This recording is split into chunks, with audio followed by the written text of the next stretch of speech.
तसेच स्वच्छतेशिवाय पर्याय नाही हा महाराष्ट्राचा मानसिका. तसेच स्वच्छतेशिवाय पर्याय नाही हा महाराष्ट्राचा मानसिका. आज आम्ही स्वच्छता जागृतीविषयी नाटक सादर करणार आहोत.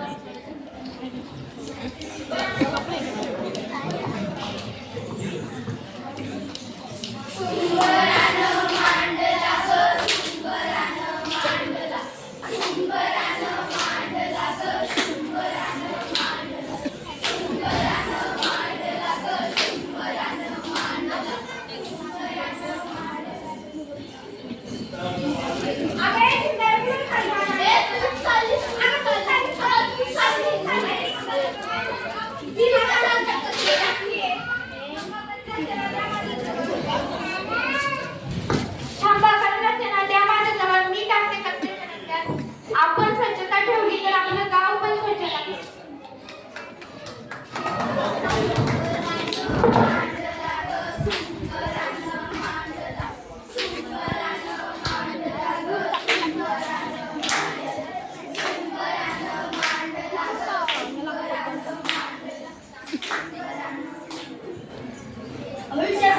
भविष्य सांगणार हातावरचे रेषावर कपाळचे रेषावरून भविष्य सांगणार.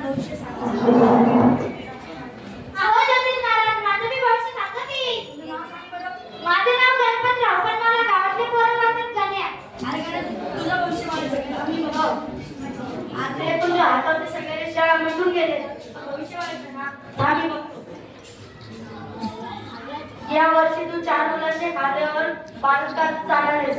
म्हणजे काय? मी निवडून येणार. अरे अरे गणपतराव तसं नाही. या वर्षी तू 4 मुलांच्या खात्यावर तू बालकात जाणार आहेस. म्हणजे काय? मी म्हणणार. अरे देवा, माझ्या पोराचं आणि माझी बायको.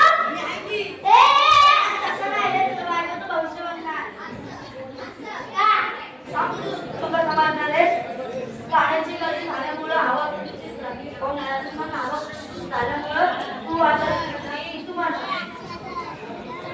तू मला आजीबाजूला काही घेऊन फिरवणार नाही का? आता ती आपण काय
सो मॅडमचं पण आहे नाही हो.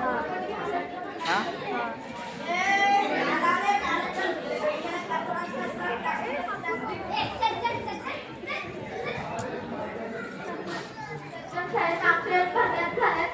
तेव्हा शेतात आपल्या कचऱ्यांचा तर मंडळी कुणाकडे ह्याच्यावरती उपाय आहे का? काय उपाय सांगा. सरपंच आपण प्लास्टिकच्या कचऱ्यावर वापरण्याऐवजी